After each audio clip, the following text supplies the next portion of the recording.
Dear friends, in Plum Village, France, where we live and practice, every time we hear the sound of the bell, we stop our thinking, we stop our talking, and we go back to our in-breath and breathe mindfully.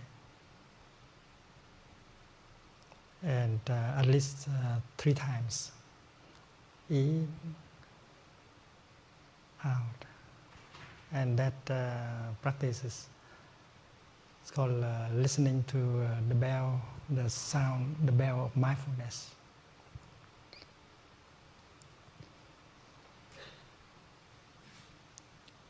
When you hear the bell, you naturally stop your thinking. It has become a habit. You naturally stop your thinking and you focus your attention on your in-breath and you enjoy breathing in. And when you breathe in mindfully like that, you bring your mind home to your body and you become fully alive in the here and the now. It takes only 3 seconds in order to bring the mind home to the body and establish ourselves in the here and the now. And when you are well established in the here and the now, you can get in touch with life. First of all, your body,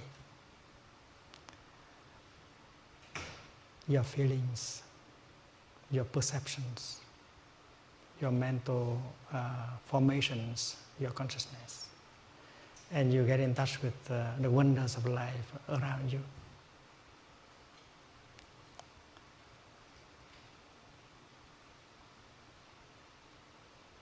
The energy of mindfulness has the power to heal, to transform.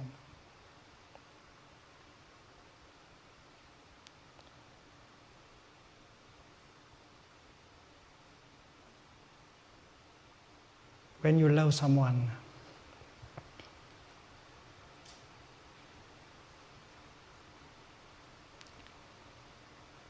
you have the tendency to offer him or her something. You want to make him or her happy.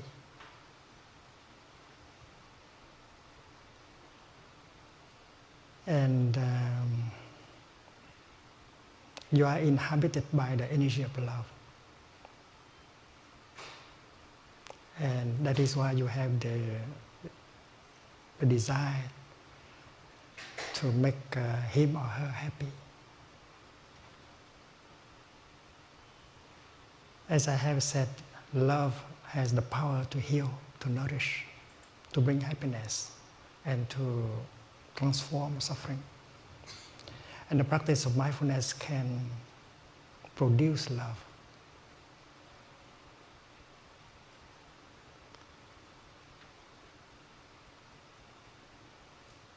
The true elements of true love can be produced by the practice of mindfulness.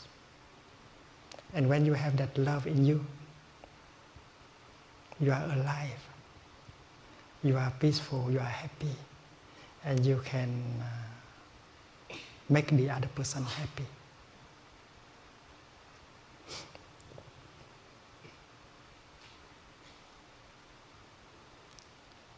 Usually, when we want to make the other person happy, we want to give him or her something. We might write a poem for him, for her, or we might cook something good and give to him or to her, or you might go to the market and buy something. But the most precious thing you can give him or her is not something you can buy from the market. It's not something that you can buy with money. It's your true presence.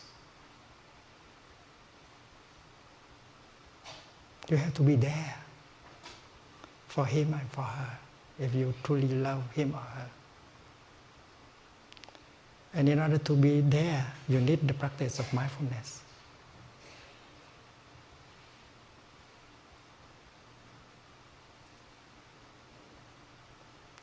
And what you want to offer your beloved one is your true presence.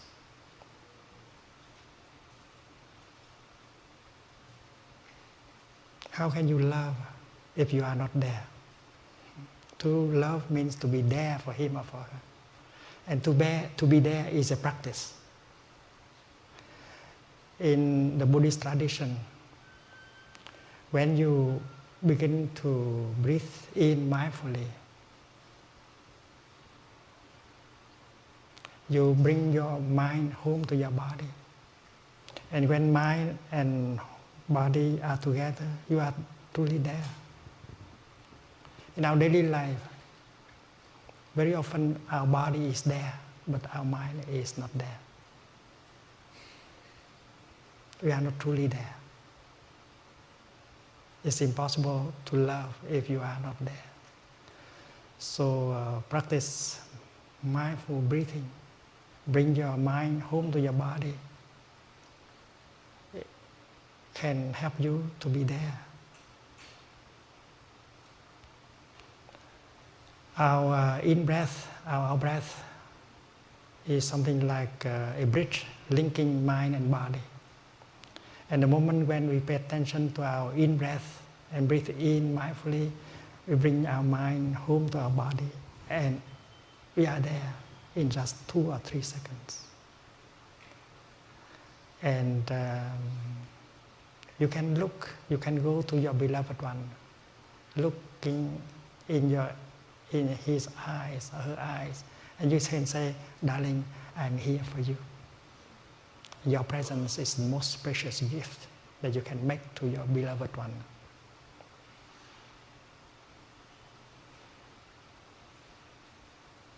There is an 11-year-old boy who is unhappy because his father is not there for him. His father is a very rich businessman, successful businessman too. But he does not have time for himself, for his wife and his son. That day he said, "My son, tomorrow will be your birthday, right? Do you want anything? I will buy it for you." The young man did not know how to answer. He did not need anything. His father can afford to buy anything he wanted, but he did not need anything. He needed one thing, the presence of his father. From time to time, his father is there at home, but his mind is not with his body.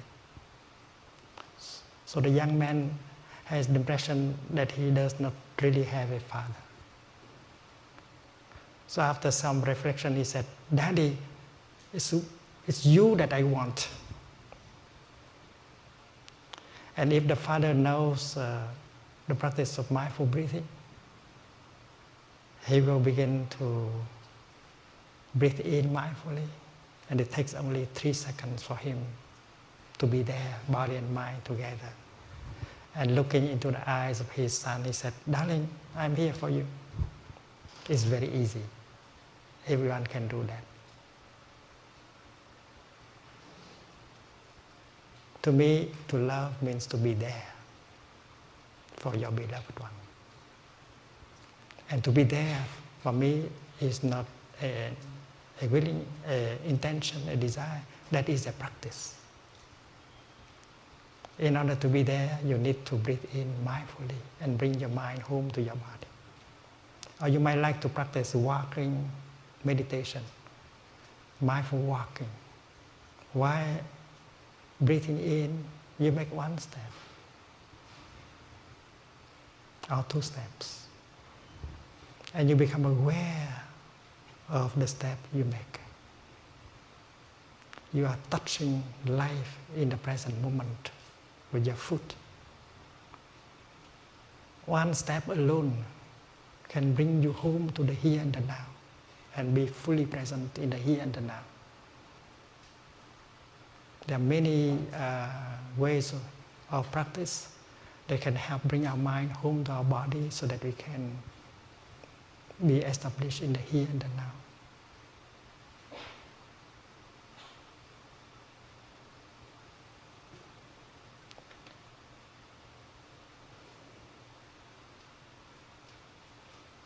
When you breathe in mindfully and look at a flower like this one,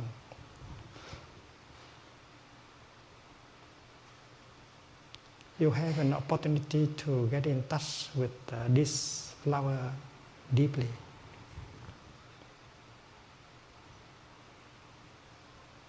You are mindful that the flower is there. Mindfulness is the kind of energy that allows us to know what is there, what is happening in the here and the now. When you practice mindful breathing, the object of your mindfulness is your in-breath. Your in-breath is something that is happening in the here and the now.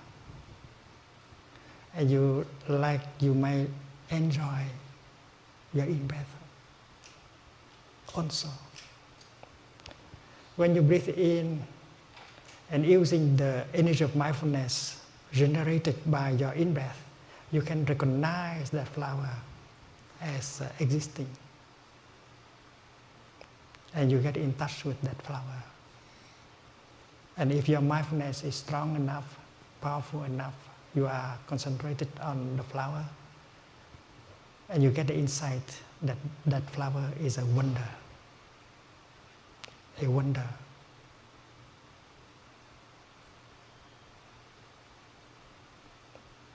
And you may see that the flower belongs to the kingdom of God or the pure land of the Buddha. And when you get in touch with the flower, you get in touch with the kingdom of God, and you get in touch with God. Because God is always with His kingdom.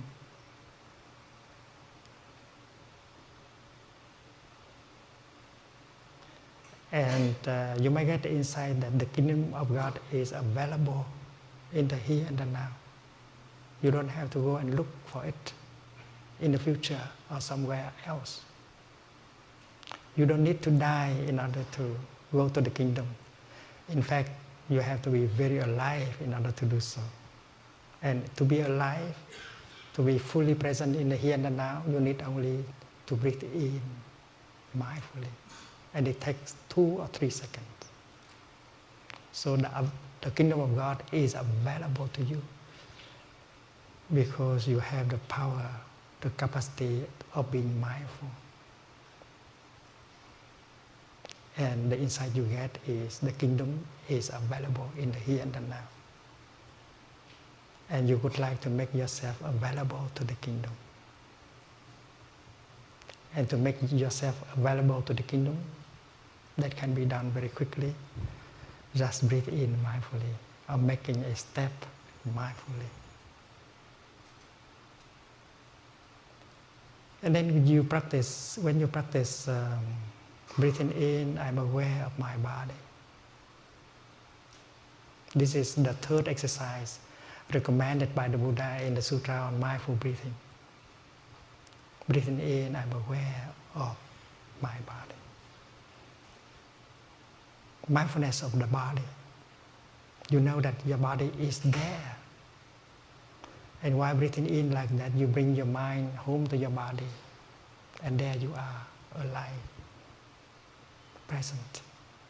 And you might discover that your body also belongs to the kingdom of God. Your body,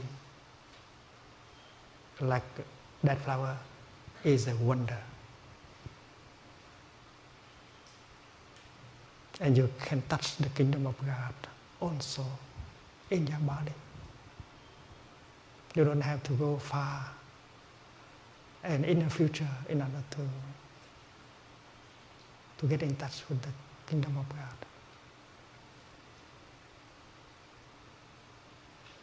Mindfulness allowed us to be alive and to touch the wonders of life inside of us and around us. And many of these wonders have the power to heal, to nourish. And you don't have to go to a temple in order to practice mindfulness. Walking from the parking lot to your office, you might enjoy the practice of mindful walking. You might like to enjoy every step, touching the wonders of life. That is something all of us can do. Years ago, we offered a retreat for congressmen in Washington, D.C. They have a hectic life, and they need the practice of mindfulness in order to release the tension, to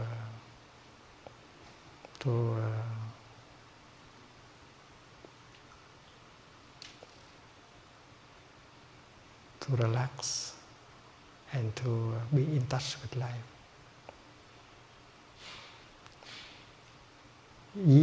Many years after the retreat, they continue to practice mindful walking. And several of them wrote us and said that from the office where they work to the place where they cast the vote, they always practice mindful walking and stop all thinking, just walking. And they say that they survive that hectic life just by mindful walking. So from the parking lot to your office, you may like to do like that. You stop all your thinking and you enjoy every step. Walk in such a way that every step can bring you freedom, can bring you solidity, freedom, and healing. Many of us use the practice of mindful walking to heal ourselves. When you breathe in mindfully and focus your attention on your breath, when you make a step mindfully and focus your attention on your step, you release the past, you release the future, you release all your projects. Because your mind has only one object, that is your in-breath and your step. One in-breath or one step can set you free from the worries and the uncertainty about future, free from the regret and the sorrow concerning the past. The past may be a prison, the future may be a prison. If you are subjected to regret, sorrow, fear, uncertainty, but when you focus your attention on your in-breath, you release everything. So one breath, one in-breath set you free. One step making mindfulness set you free. And when you are free, your body has regained its power to heal itself. And your mind also.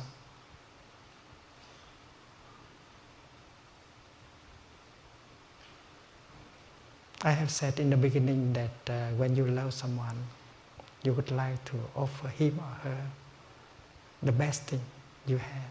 The best thing, the most precious thing you have is your presence.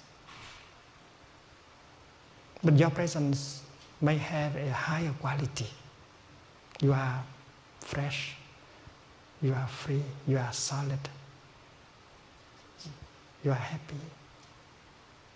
And the practice of mindfulness help you to retain your freshness, to cultivate more peace,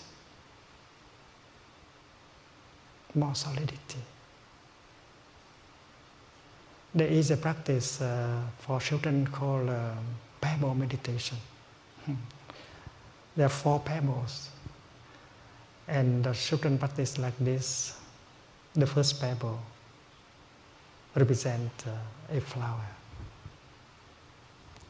Breathing in, I see myself as a flower. Breathing out, I feel fresh.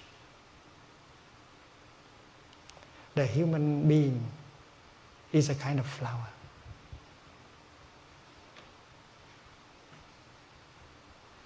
And if you don't know how to practice, and then we will lose our freshness.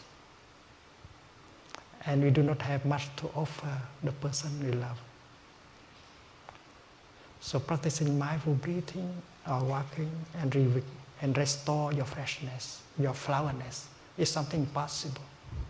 Releasing the worries, the fear, the anger, and restore your freshness is something that you can do while sitting or walking.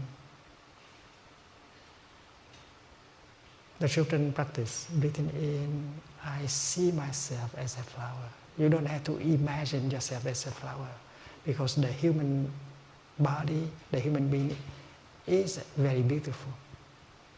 It is a real flower. Look at the child. Look at her face. Her tiny hand, his tiny foot is a real flower. It's beautiful when the child sleeps. It's beautiful when the child is awake and play. And we are born as flowers. And it is possible for us to preserve our flowerness, our freshness, our beauty. The second pebble, breathing in, I see myself as a mountain.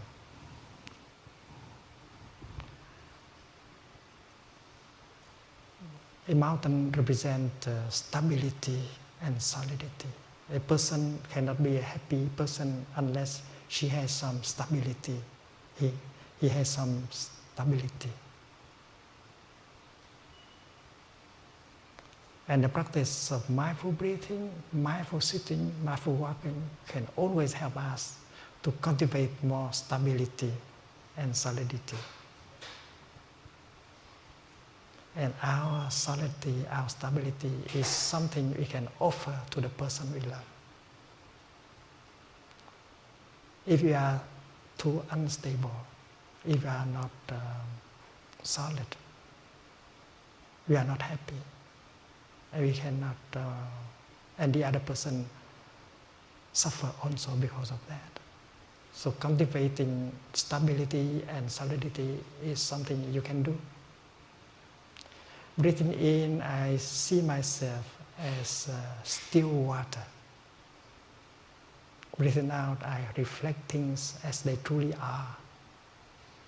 When you are calm, you are not victims of wrong perceptions. You are not victims of anger and fear, because you are calm enough. You don't imagine things. So breathing in, breathing out, or practicing walking, you can cultivate peace, calmness, tranquility. A person who does not have enough peace in himself, herself, cannot be a happy person. So cultivating peace in oneself is something we can do with the practice of mindful breathing, mindful walking, mindful sitting. And when you have peace in you, you have something to offer him or her. Breathing in, I see myself as space. Breathing out, I feel free. If you do not have enough space in our heart, we have so much worries and fear and anger. We are not happy.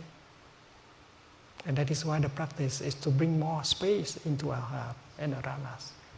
A person cannot be a happy person unless she has some freedom, some space in herself or around her. So to love means to offer space. And if you do not have space in you, how can you offer your beloved one with space? That is why the practice of mindfulness, whether that is mindfulness of breathing or walking, working or eating, always help us cultivate these values, these energies. How we can cultivate our beauty, our freshness. We can cultivate more our stability and solidity. We can cultivate more the energy of peace, calmness, and we can always cultivate more the element of freedom in us. So when you look at your beloved one and you say, darling, I'm here for you, that is great gift, because your presence has the element of freshness, of stability, of peace and of freedom. The best kind of gift you can make to him or to her.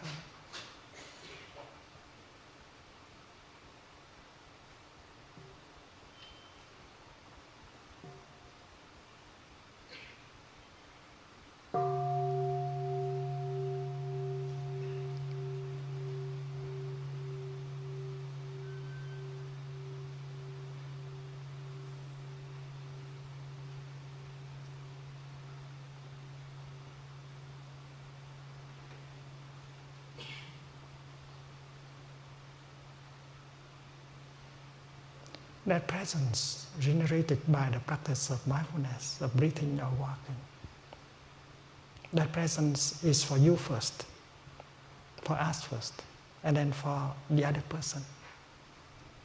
We have to be truly present, because love always begins with oneself. If you are not capable of loving yourself, of taking care of yourself, you will not have the capacity to love the other person and take good care of him or her. And that is why loving oneself is the foundation for loving the other person. And there are practices that everyone can do in order to care for oneself, in order for us to be able to care for the other person and for the world.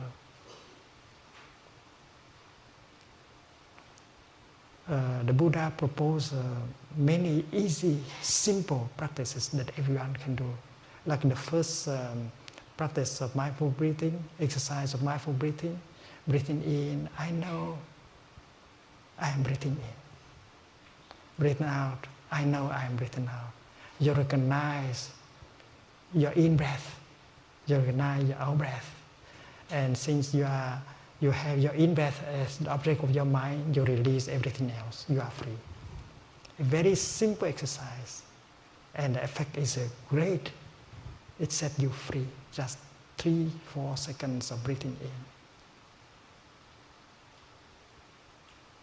And you don't need to practice many months and many years in order to see the effect. The first few minutes, when you begin the practice, you can see the outcome right away. Breathing in, if you pay attention only to your in-breath, and then you can release and the past and the future and all your projects, and the process of healing begins right away. The second exercise on mindful breathing is breathing in. I follow my in-breath from the beginning to the end. I follow my in-breath all the way through. Your in-breath may last only 3 or 4 or 5 seconds. But while breathing in, you are fully concentrated on your in-breath. And you may enjoy breathing in, because breathing in is something enjoyable too. You don't have to suffer while breathing in. If you suffer while breathing in, you are not practicing correctly. Because life is a lot of suffering already in life. Why do you have to practice in order to suffer more? So whether it is the practice of mindful breathing or mindful walking, mindful sitting, we do it in such a way that it gives you pleasure and happiness. The practice is pleasant, should be pleasant. And when the energy of mindfulness and concentration are powerful enough, you always get an insight. That insight can help liberate you from your afflictions like fear, anger, jealousy, despair, and so on. There are 3 kinds of energies that can be generated by the practice of mindfulness. The first energy is mindfulness, which allows us to become alive, to become present in the here and the now, and to be aware of what is happening in the here and the now. And the second energy is the energy of concentration. When you are very aware, when you are very mindful of something, you are naturally concentrated on that. If you are aware, if you are mindful of your in-breath, you'll be concentrating on your in-breath. So that is the meaning of the second exercise. Breathing in, I follow my in-breath all the way through. So mindfulness and become powerful because of the concentration that is born from the practice of mindfulness. And when mindfulness and concentration are together, are powerful enough, you always get the third energy, the energy of insight.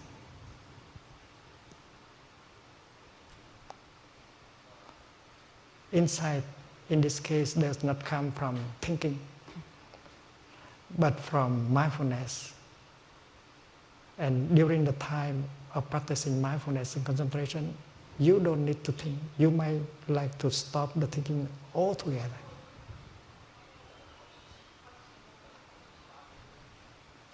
Insight as the outcome of non-thinking.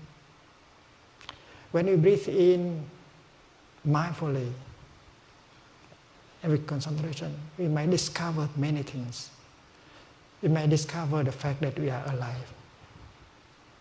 Many do not know that they are alive.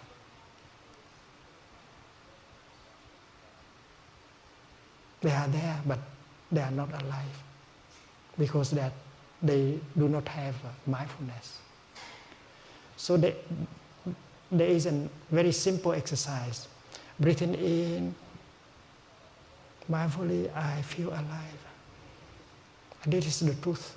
If someone is not alive, she cannot breathe in anymore. So breathing in mindfully, you get the insight that you are alive. And to be alive is the most wonderful thing. It is a miracle. It is the greatest of all miracles to be alive.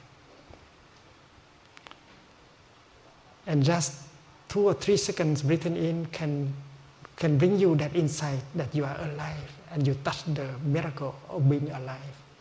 And when you breathe out, you can celebrate the fact that you are alive. So happiness is possible, joy is possible just by one in-breath and one out-breath. And it's nourishing and healing.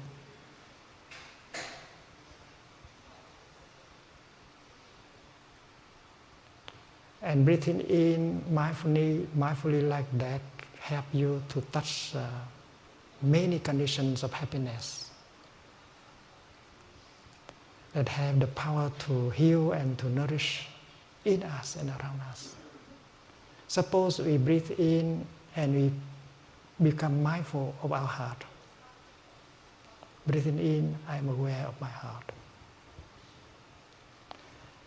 Generating the energy of mindfulness, you use that energy of mindfulness to recognize the presence of your heart. You kind of embrace your heart with the energy of mindfulness. And you can discover the fact that your heart still functions normally. That is already an insight. And it's wonderful to have a heart that still functions normally. There are those of us who only wish for that. And the deepest desire may be just having a heart, a normal heart like that. So breathing in and having our heart as the object of our mindfulness, we can feel grateful to our heart. And that is one of the conditions of happiness that we are having. And when the Buddha teaches the practice of mindfulness of the body, he advises us to get in touch with all parts of the body and smile and recognize these parts of the body.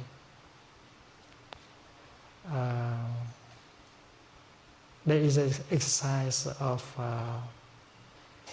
deep total relaxation that we will try today.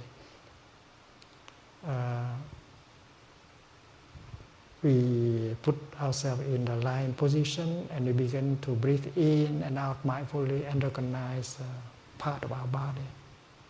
It's like a scanning our body, not with X-ray, but the ray of mindfulness. You recognize your eyes, breathing in, I am aware of my eyes. Breathing out, I smile to my eyes. Recognizing the presence of your eyes. And you might get the insight that, well, my eyes are still in good conditions. A paradise of forms and colors is available to me just because I still have eyes in good condition. You need only to open your eyes in order to touch the paradise of form and color. That is another condition of happiness. And we go through the body and recognize every part of the body. And when we come to a place that is a little bit ailing, we may like to stop longer and embrace with compassion and tenderness that part of the body that is ailing. That practice of being aware of the body can help heal the body. You can still continue with your with the medicine, but to relax our body, to embrace tenderly that part of our body with mindfulness practice can accelerate, can help very much the healing, can make the healing happen more quickly. The third exercise, breathing in, I'm aware of my body, is part of that exercise. And the fourth exercise is breathing in, I release all the tension in my body. The body has the power to heal itself. only if we allow it to do that. When an animal in the forest gets wounded, deeply wounded, she knows what to do. The animal finds a quiet place and lie down. She knows deeply that resting is the only way to heal. The animal does not think of looking for food or running after an animal. She knows that the best thing is to just lie down. Because the body has a natural tendency, natural power to heal itself. We human beings, we used to have that kind of wisdom. But we have lost our capacity to rest. We have worked our body too hard. We have accumulated a lot of tension in our body and make it more difficult for our body to heal. We only count on medicines and other kind of means. So the fourth exercise of mindful breathing is very helpful. It helps us to be aware of our body. And our mind become embodied again and help the body to release the tension. And when the tension is released, the body recover that capacity to heal itself. So the practice of mindful sitting with relaxation, the practice of mindful walking, the practice of mindful breathing while lying down can be very helpful. It can heal.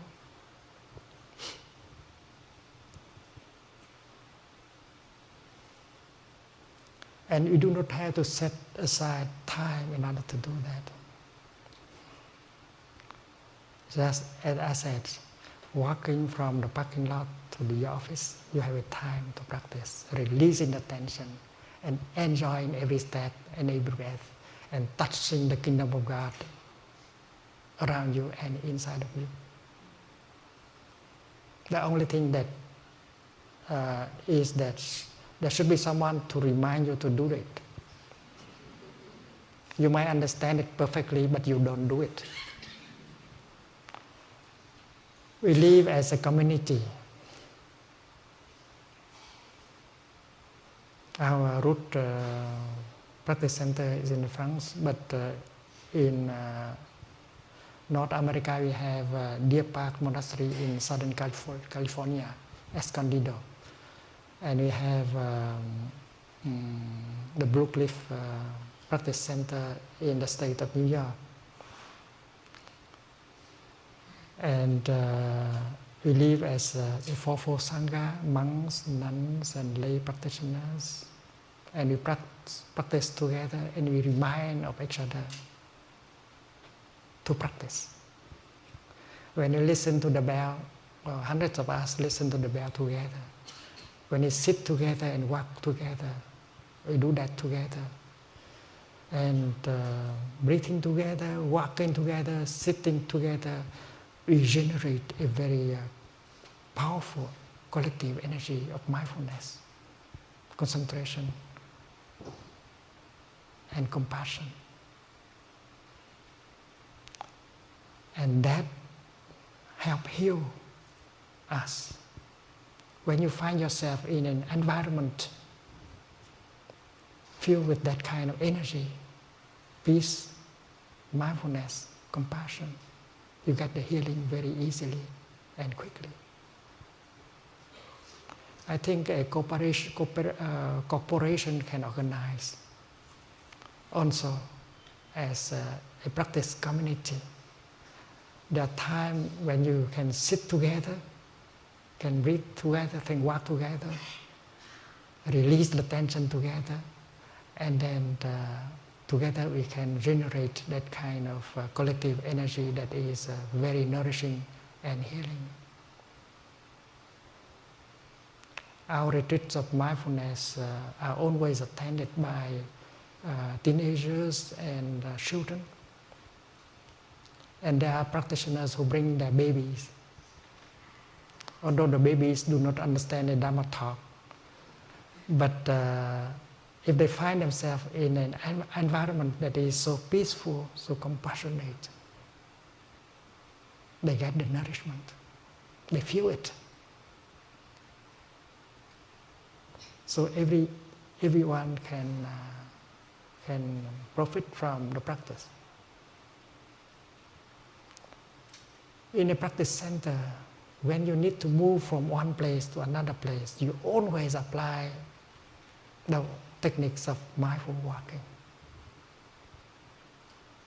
No matter how short or how long the distance is.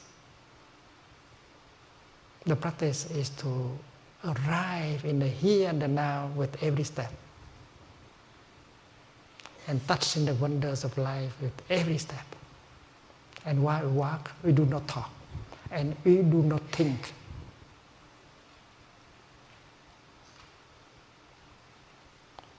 When we stop our thinking, our talking, we touch life more deeply, so that we can get the nourishment and the healing.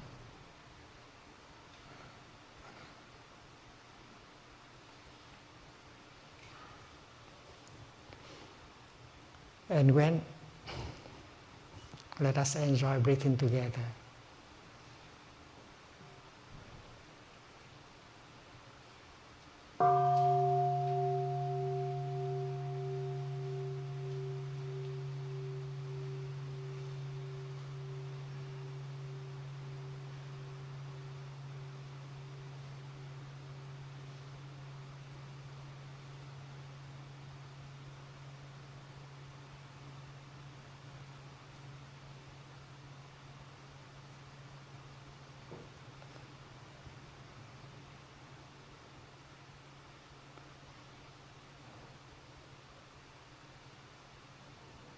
When you eat your breakfast, you have a chance to practice mindfulness of eating. You don't have to think about your projects, your work. Every moment of breakfast is an opportunity for us to get in touch with the wonders of life.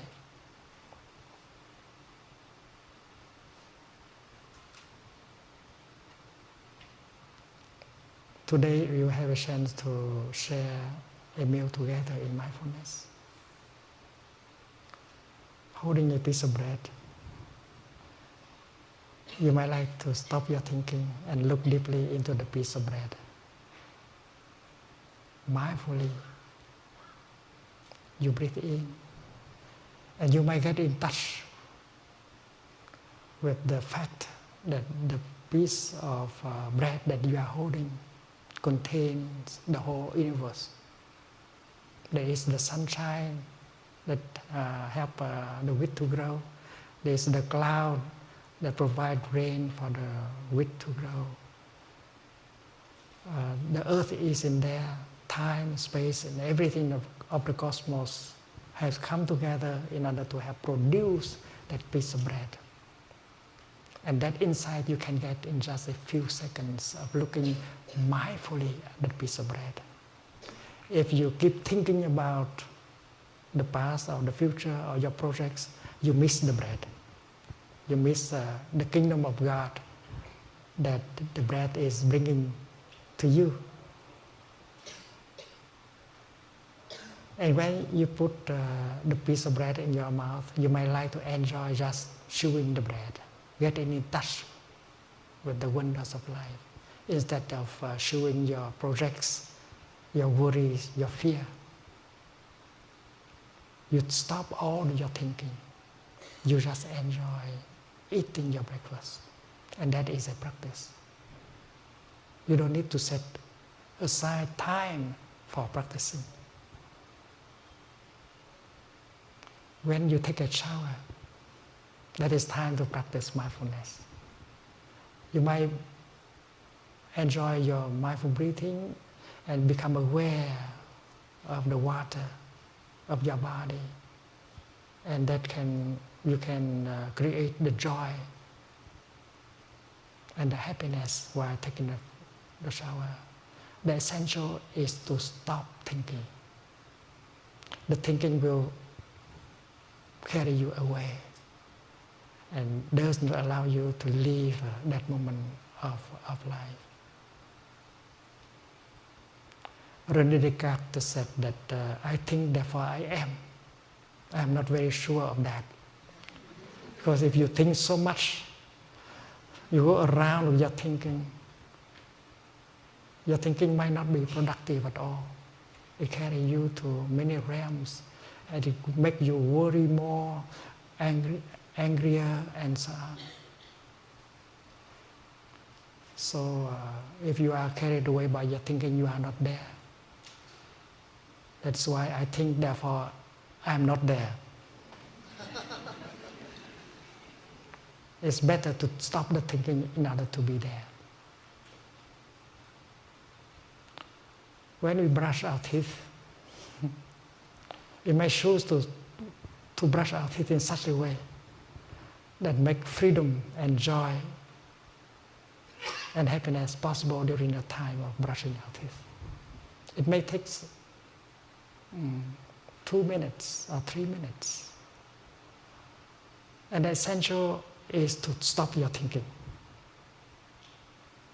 Even if you have a lot of things to do, stop your thinking and enjoy brushing your teeth.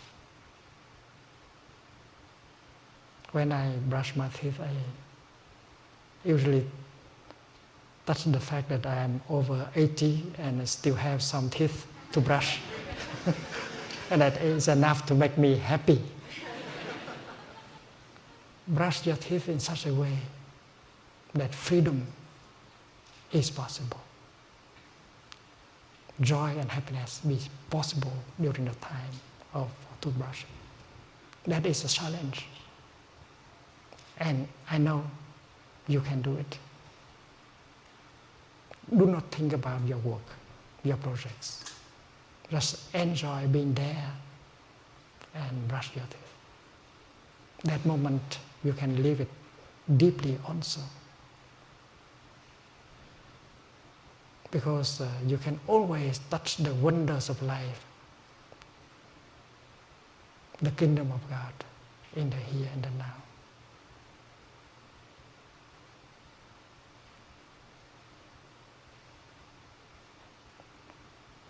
We used to distinguish between time for work and free time. Let us change our way of thinking. Suppose you have some free time, and if you do not know how to make use of your free time, your time is not truly free. If you could keep thinking and worrying, that time does not make you happy.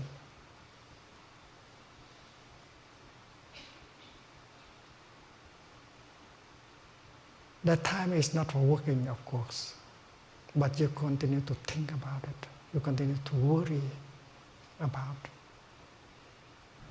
And that thinking is not productive.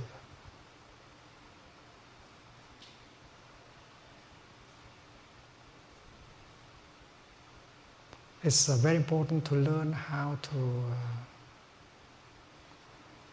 release and to be fully in the moment.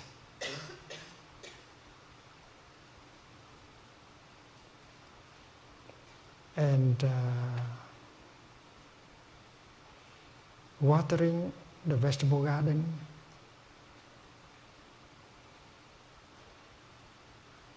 in the backyard, you might like to be fully present with that.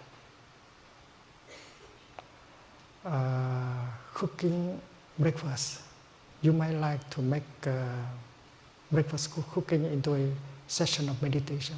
You can enjoy every minute of breakfast making. You don't try to do it quickly in order to have breakfast. Or doing the dishes. You can enjoy deeply every second of doing dishes. You don't have to try to finish quickly in order to do other things. We have the tendency to rush, to finish quickly with what we are doing. It has become a habit. And with mindfulness of breathing, you can recognize that habit, and it helps you to stop being carried away by that kind of attitude. Suppose you are washing dishes and you want to finish in order to sit down and enjoy a cup of tea. With the practice of mindfulness, you can make the time of dishwashing a beautiful time also, a joyful time, when you are fully alive. And if you are not capable of doing so, when you finish washing the dishes and sit down and hold the cup of tea, you will think of other things. You will not be able to enjoy the tea. You are always carried away. You are not capable of living your life in the present moment. And mindfulness helps us to live deeply every moment of our daily life. And we need some training in order to do so. And if you have a chance to live with a community of practice, and then we get that habit of living deeply each moment of our daily life.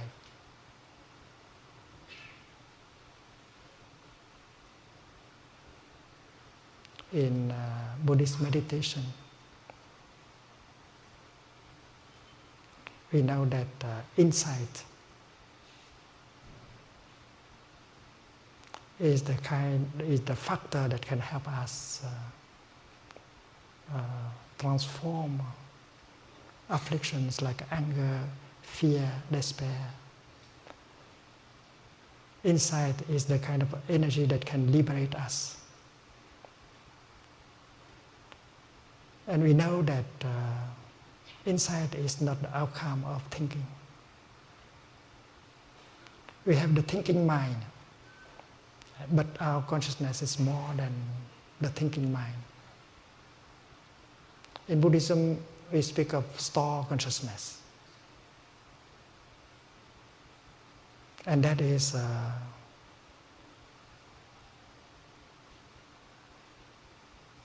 something much bigger than our thinking mind. Imagine an iceberg in the ocean. The part that we see above the water is very small, but the part in the water is huge. Store consciousness is like that. Our mind consciousness is very small. In neuroscience, people like to speak of that part of consciousness as background consciousness. Sometimes we call it root consciousness, mula vijnana. Sometimes we call it appropriating consciousness. Sometimes we call it store consciousness. That part of consciousness is always with the body. It has the capacity to receive information. It has the capacity to process information. And it has the capacity to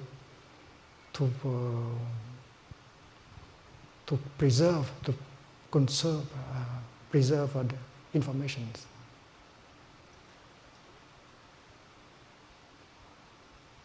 And mind consciousness is the upper level of consciousness. Mind consciousness sometimes can stop operating, like in the case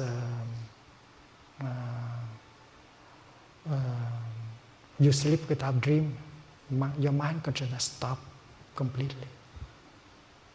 If you do not have dream in your sleep, there is a kind of meditation, concentration called no perception meditation.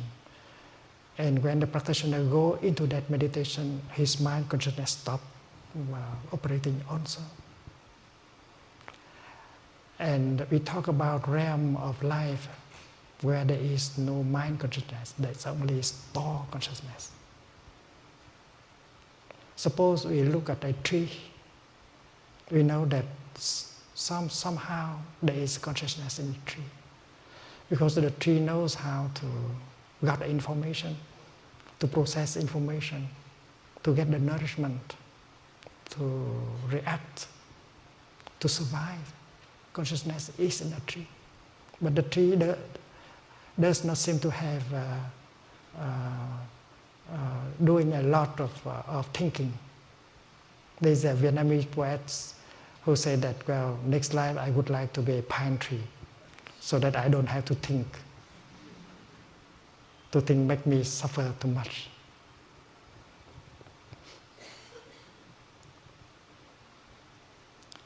In the Zen tradition, mind consciousness is the gardener, and store consciousness is the land, is the garden. The gardener can prepare the land, plant the seed, water the seed. But it is store consciousness, it's the land that can produce the flower and the fruit of enlightenment. So practicing meditation, we don't count on mind consciousness alone. We count mostly on store consciousness.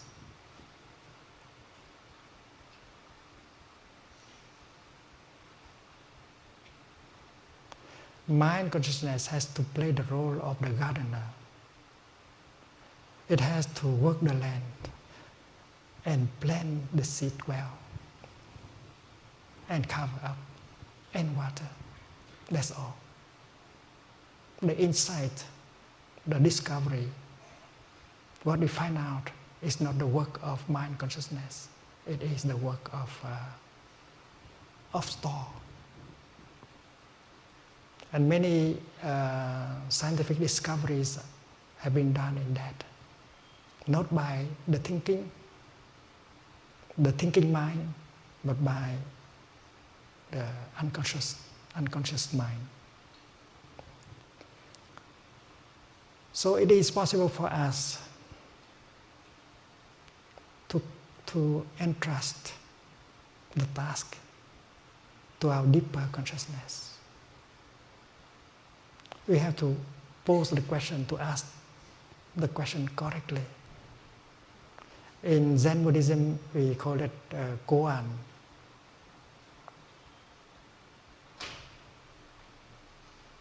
Suppose the teacher give you the koan,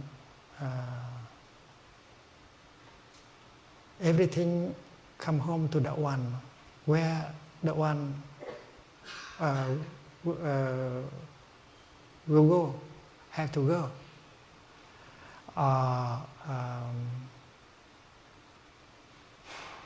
What is the sound of one hand?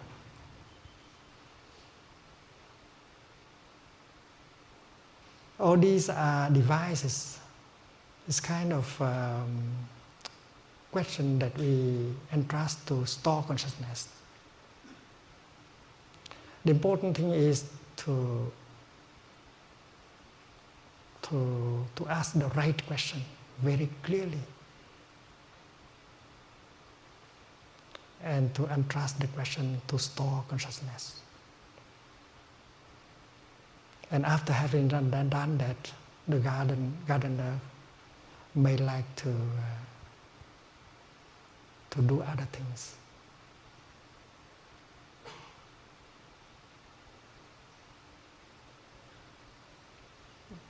There is a Buddhist scholar in America One time I told him that I enjoy gardening. I enjoy planting lettuce and things like that. And I say that when the lettuce does not grow well, you don't blame the lettuce, but you feel that if the lettuce grow well or not well, is the gardener who is responsible.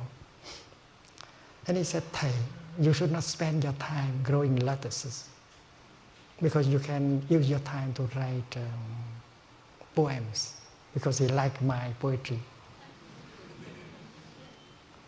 I told him, "Dear friend, if I do not grow lettuce, I cannot write these poems. It's because I am capable of growing lettuce, that is why I can produce a poem like that."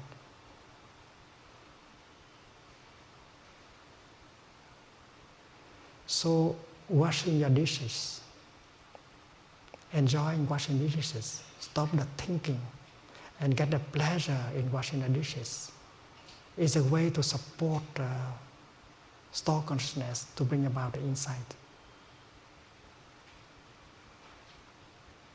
Brushing your teeth mindfully and enjoy brushing your teeth. Do not think about your project. Do not try to find the solution with your thinking mind.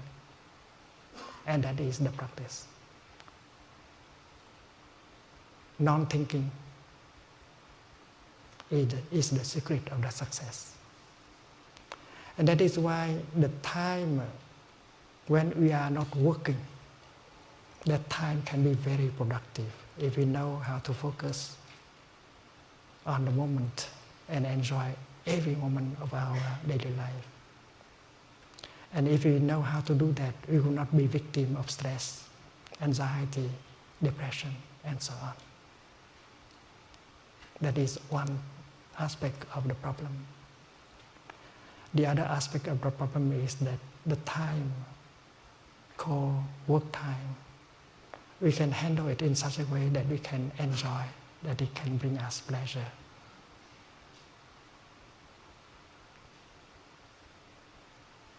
There is a way not to be under pressure. There is a way in order to enjoy really what you are doing as work.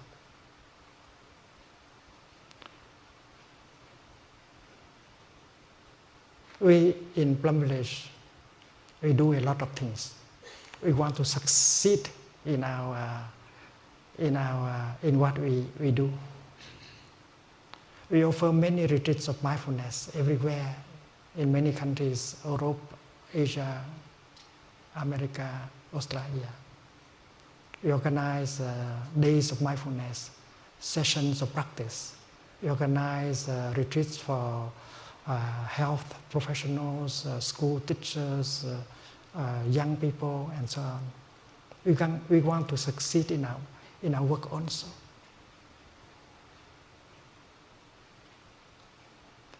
But we learn how to do the work in such a way that we will not be victim of pressure and stress.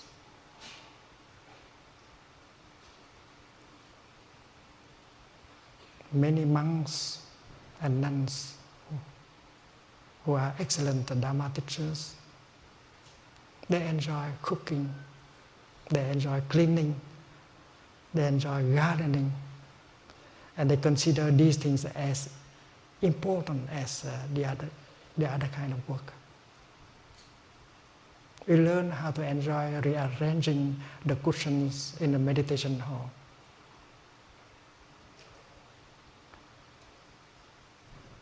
We enjoy growing vegetables. And everything we do, we put all our heart and mind in it, and we try to do it in such a way that freedom and joy and brotherhood and sisterhood become possible. There are times when we sit together in a meeting, but we don't talk about work. We have a weekly meeting called Meeting of Happiness. And in the meeting, you just remind each other that you have so many conditions of happiness available. And it may take 2 hours, 3 hours, just with 1 cup of tea, and we nourish each other with the practice of mindfulness. We remind each other that we are very lucky people, that we have so many conditions of happiness available right in the here and the now. We don't need to go and look for more conditions of happiness. And that is very nourishing. And I think that in a corporation, this is possible also.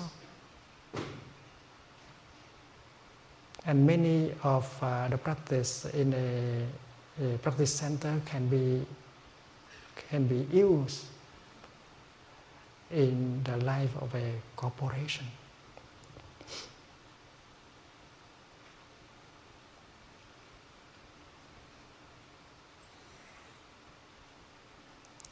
Every time we organize a retreat, 6 days or 7 days, we see many people transform. The practice is simple enough for everyone to do. The practice of mindful breathing, mindful sitting and walking, releasing the tension in the body. Everyone can do. And when you are able to reduce the tension in your body, to release the tension in your body, you also can reduce the amount of pain in your body, including chronic pain. Because the pain and tension, they go together. If you can release tension, you can reduce the pain. And the basic practice of mindful breathing, to be aware of your body and to release the tension in your body, you can do it several times a day. Many of our brothers and sisters program a bell of mindfulness in the computer.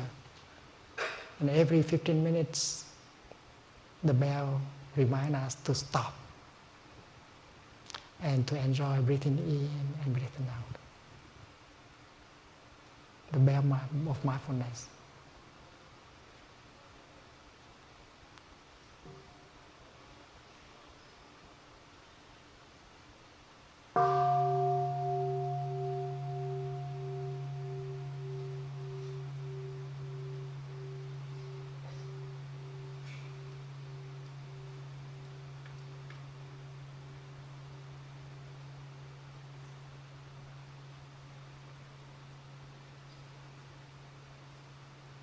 The practice helps us to touch the conditions of happiness in the here and the now, so that we can generate a feeling of joy at any moment we want. And that is not too difficult. If you go back to your body, if you bring your mind home to your body, and establish yourself in the here and now, you will realize that conditions for your happiness are more than enough. And happiness is possible right in the here and the now. So to generate a moment of joy is possible. To generate a moment of happiness is also possible for a practitioner, no matter where and when. And the practice of mindfulness also helps us to recognize a painful feeling, a painful emotion when they manifest.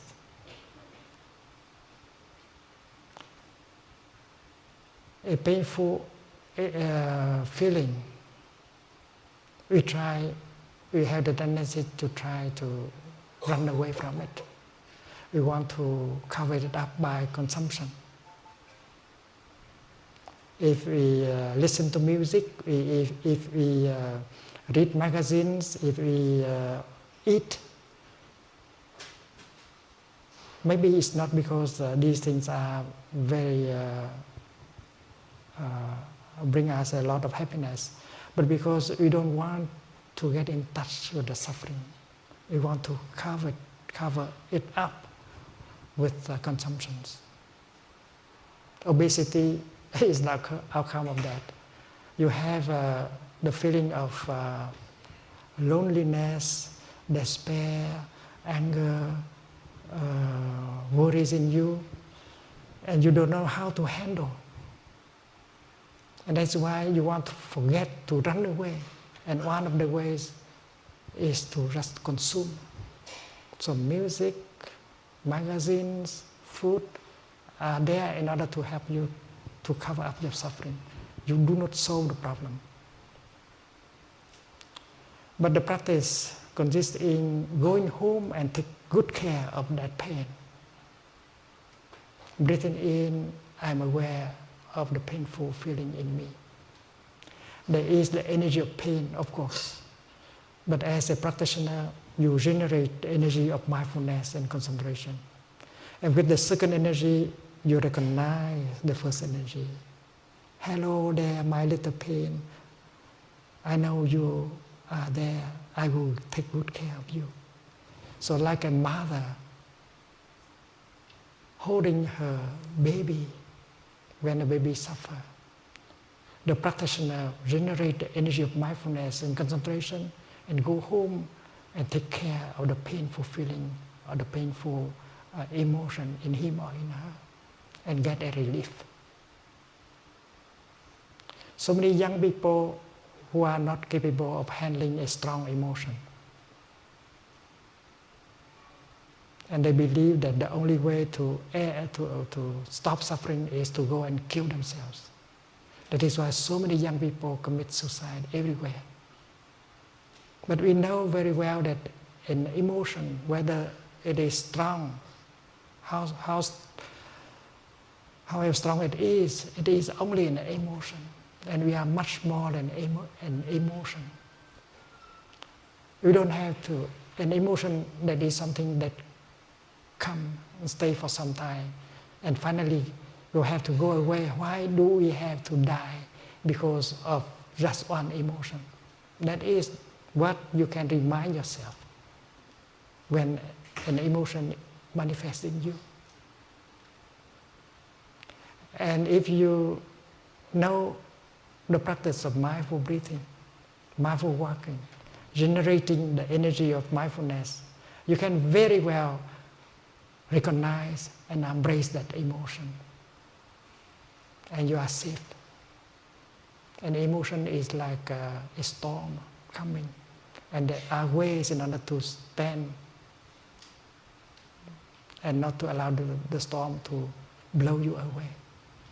The practice of deep breathing in a position of sitting or lying down. Focus your attention on the rise and fall of your abdomen. And just that, stop all the thinking. Because the more you think, the emotion, the stronger the emotion can become. Stopping the thinking. Bring your mind down to the level of the navel. And breathe in deeply and become aware of the rise and fall of your abdomen. And stay in that position and continue. And your emotion could not be able to do anything to you. And after 5 minutes, 10 minutes, or even half an hour, the emotion will go and you will survive it. And next time you say that next time when it comes, you do just that. It's easy enough. We should train ourselves only a few times. And every day, if we know how to do it for a few minutes, and then after a few weeks, it will become a habit. And when the emotion manifests, you will remember to practice. And you are no longer afraid of an emotion. So when the baby suffers, the mother should be there in order to pick up the baby and hold the baby tenderly. The mother does not know what is the cause of the suffering of the baby, but the fact that she is holding the baby tenderly can already make the baby suffer less, because the energy of tenderness begin to penetrate into the baby, that bring a relief. And after having hold the child for a few minutes, the mother might find out what is wrong with the baby, and she can change the situation easily. The same is true with the practitioner. In the beginning, she does not know what is the root of that pain, that emotion. But the fact that she is able to hold it tenderly without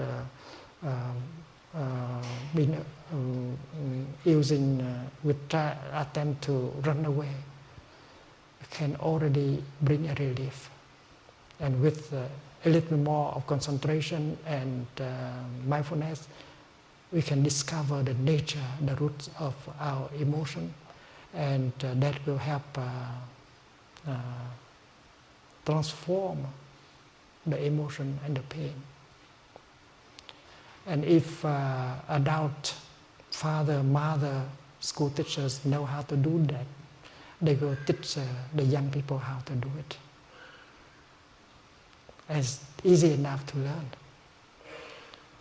And therefore, a practitioner of mindfulness is capable of releasing the tension in her body, reduce the pain in his body, generate a feeling of joy whenever he wants, generate a feeling of happiness whenever she wants, recognize and embrace a painful feeling, recognize and embrace a painful emotion. All these things can be learned. And we hope that in the future this kind of practice can be taught in school at every level. We are trying to do that. We have met with school teachers in many countries, and they all agree that this is something they must learn and bring into the classroom and help the young people.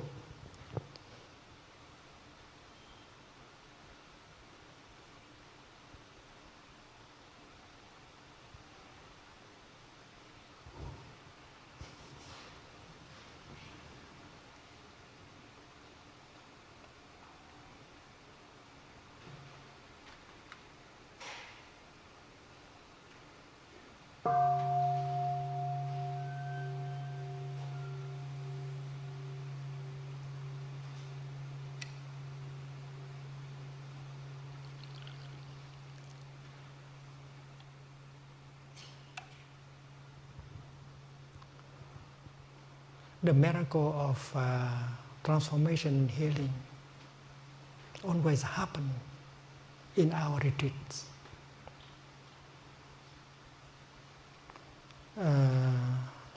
During this North American tour, we have offered a retreat in Vancouver for 800 people.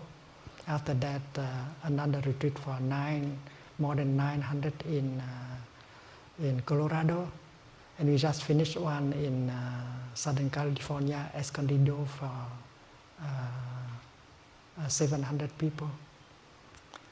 And the miracle of transformation and healing always happened. And using the practice of compassionate listening and gentle speech, many people are capable of restoring communication and reconcile. And there are those of us who can use our mobile phone to practice listening with compassion and using loving speech in order to reconcile with those who are at home, who are not in the retreat. And we have been offering so many retreats like that in the world, and seeing that the effect, the result, the fruit of the practice, we are encouraged in this practice. That is why as monks and nuns and lay practitioners, we want to continue. We want, because that brings us a lot of happiness. And we want to share the practice and to help many people to suffer less. And that is why we are kind of, we want also success. But our success, our willingness to succeed does not remove us from the present moment. Our practice is to be grounded always in the present moment. We know that the future is made only of one element, that is the present moment. And if we take care of the present moment the best way we can, it means that we have done everything we can do for the future. And that is our practice, to be there in the here and the now and do our best with that, and do not let the worries, the projects carry us away. I think many are successful in their career, but many have become victims of their own success. They are not happy. Happiness is not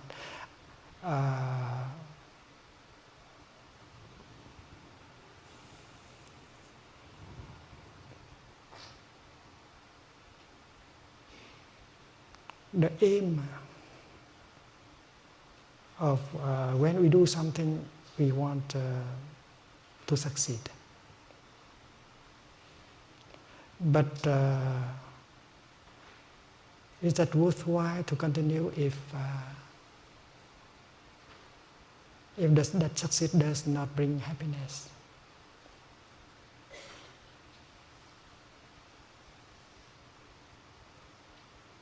And many have become victims of their own success. And although they succeed in their enterprise, but happiness is not there. They have no time to love, to live their life. They have no time for themselves. They have no time for their beloved one. I know a successful businessman in Germany. His name is Frederick. He's only 40. He's a very successful businessman, but his wife, Laura, suffered very deeply because of loneliness, because Frederick did not have the time, even for himself, and for her, and for their son. She tried to suffer less by doing humanitarian work. She tried to forget her loneliness by going to school and get another degree. But that did not help. And she cried during the night. And he said that, darling, no one can replace me now. I have to wait 3-4 years before I can find someone to replace me, and then we will have more time for ourselves and for our son. For the moment, no one can replace me. And that promise was never been fulfilled, because 6 months later he got killed in an accident, car accident. He was so busy that when his wife was hospitalized, he could not have the time to go to the hospital. And even when his son, Philip, was hospitalized, he could not go to the hospital because his time, his energy is sucked by the will to succeed. And you know what happened? Only 3 days after his death, they found someone to replace him.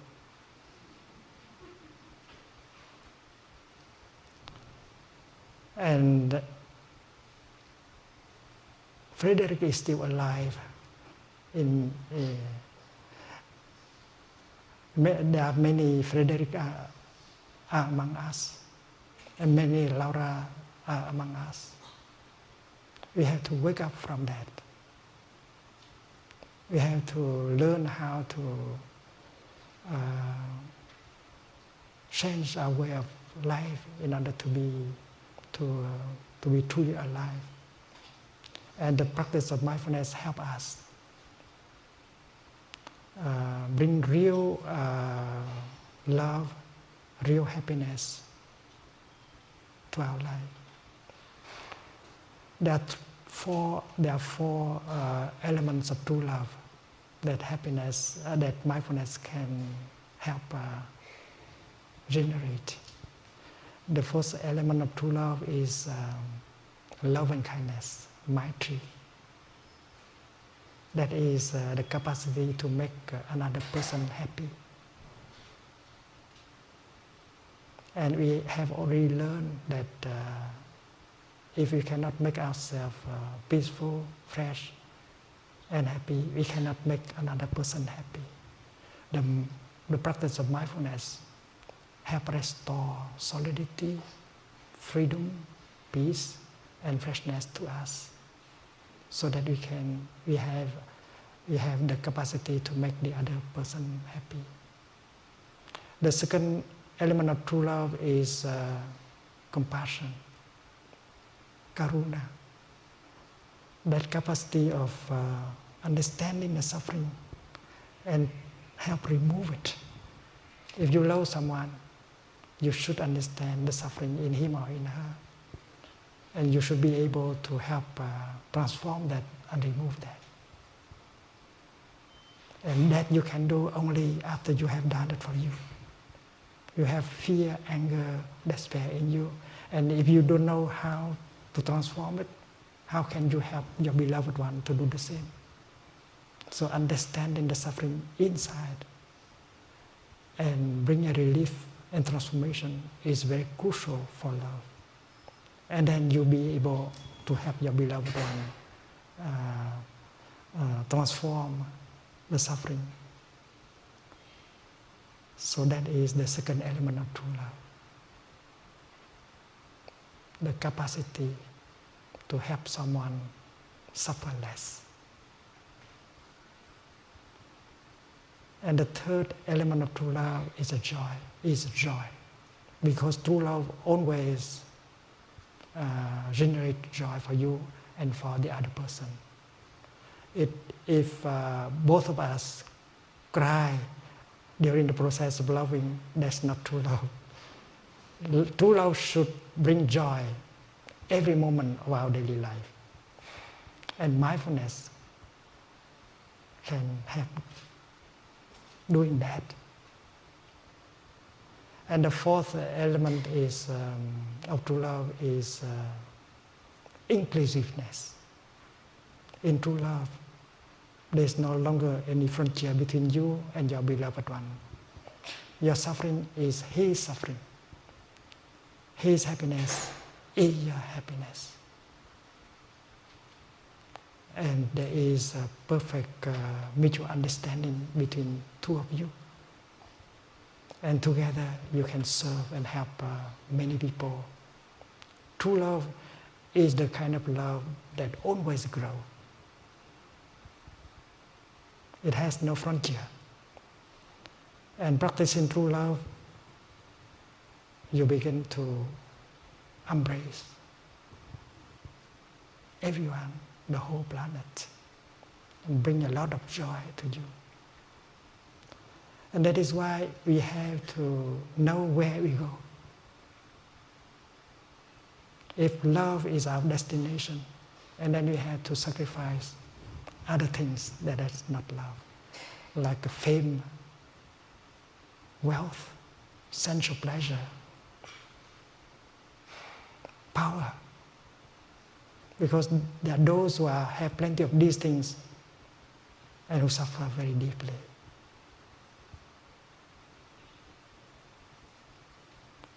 And when I was ordained as a monk at the age of 16, my teacher gave me the Dharma name Nyakhan, which means one action. You do only one thing. You don't do many things at the same time. Monotasking.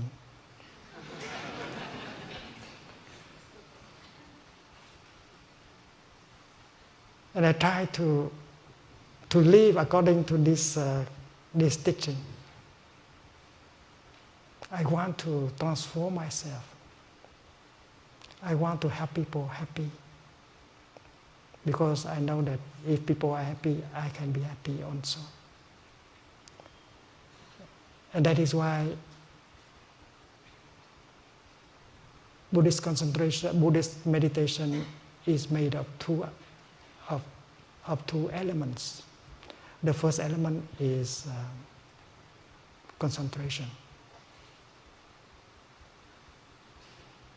You focus your attention just on one thing. Otherwise, your concentration is not powerful enough to get a breakthrough and to get insight. And concentration can be practiced not by thinking, but by brushing your teeth in mindfulness, washing your dishes in mindfulness, watering the vegetable in mindfulness, enjoying every step. That will make the concentration more and more powerful, and your store consciousness will bring you offer the insight that you need. And that is why the first element of Buddhist meditation is samadhi, concentration, and the second is vipassana, means looking deeply. You concentrate on just one thing, and you only look deeply into that one thing, and that is the technique, as the secret of bringing up insight. I think concerning informations, we know that we have the feeling that we are overwhelmed by informations. We don't need that much information. We just need a few. And there are basic informations that we should maintain alive, because there are many things we know, but we never put into practice. So your happiness does not depend on how much information you have, but what kind of information that you have, and how you put into practice that kind of information. And the basic information is that we are alive. Breathing in, I know I am alive. And breathing out, I can touch all wonders of life in me and around me in this moment. And that can cultivate my happiness. That can make me an instrument of love. And I can help, I can love.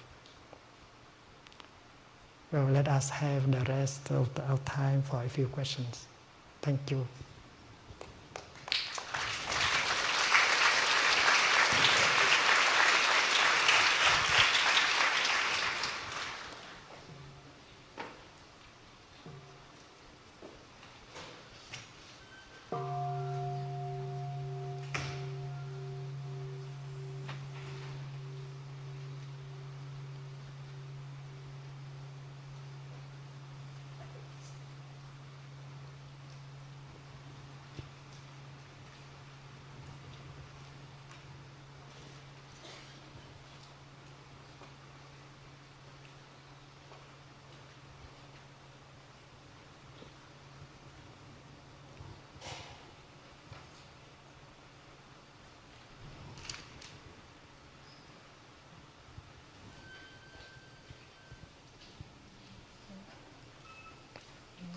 Brother Spirit, Brother Stream, who say something about wake up, right? After. There is a microphone somewhere. Hi. Oh, it works. Thank you for being fully present here for us. I have a question about mindful walking. I'm pregnant, so when I'm walking, my hip really hurts and my knees, they all hurt. So if I do mindful walking, does that mean I focus on my painful knees and painful hips? And shouldn't I just think about something else and get distracted? Yeah. You may join us sitting on a chair, and someone can push you, and you can profit from the collective energy of peace and joy. And you do walking meditation with your feet later, but now you can sit on a chair and let someone push you. This is possible. Yeah. So this is not the right time for me to do mindful walking. I think at least you can enjoy a few steps. Can always enjoy a few steps, but when it becomes difficult, tiring, you can stop. Yeah. Okay, thank you. Yes. There are practitioners of meditation who could not walk, and but they like to join us during walking meditation. They bring along their armchair, and they wheelchair, and they enjoy the sangha and the collective energy of the generated by the practice. Hello? Oh, this one works here. My name is Alex Aris.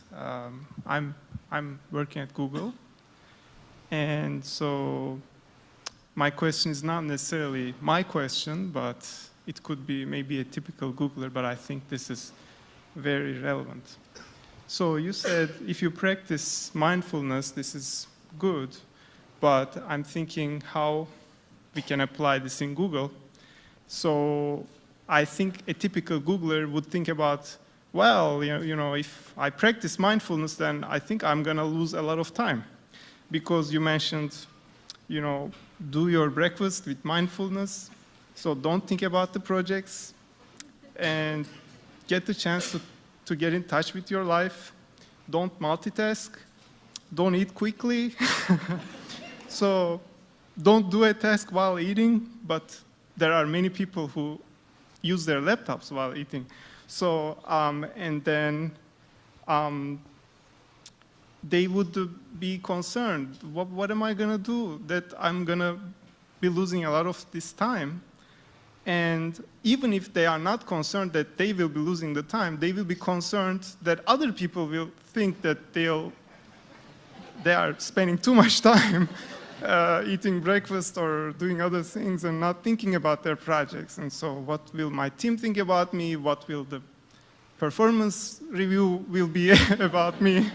So will they say like he didn't spend enough time and so on? So how do you, reply to these concerns, thinking if we would apply this in Google?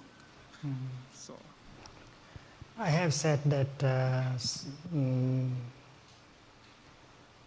usually our thinking may be not very productive. Our thinking is sometimes very productive, but not always productive. And our thinking may lead us away. That's one thing I said. And thinking is not the only way to succeed in finding out what you want to find out. The second thing I said is that while you are brushing your teeth mindfully and eating your breakfast mindfully, although you do not think about it, but your store consciousness continue to work on it. You have to rely on your store consciousness. If one day you can invent something, that's the work of store consciousness. And many scientists, famous scientists, have reported that the insight came when they do not think, when they did not think. Thank you. Thai. Yeah. My name is Meng. I don't do anything, and I hope to do even less when I grow up. My question for you. For me, you are a symbol of perfection as a practitioner, in my opinion. And that I find that very inspiring. But ironically, I find most inspiring when you are not perfect. And the example of that is, I read in your book somewhere that there was a moment where you got angry at somebody. And then you say you got almost so angry, you almost want to stand up and hit the guy. But you didn't, right? Because you are like the symbol of peace. And and I actually found that very inspiring, because to me it's like even Thich Nhat Hanh has anger. And so my question for you is, I want to ask you to talk a little bit about your imperfection. And hopefully your imperfection will inspire all of us. This is a very important question. The problem of happiness and suffering, the problem of perfection and non-perfection is the same.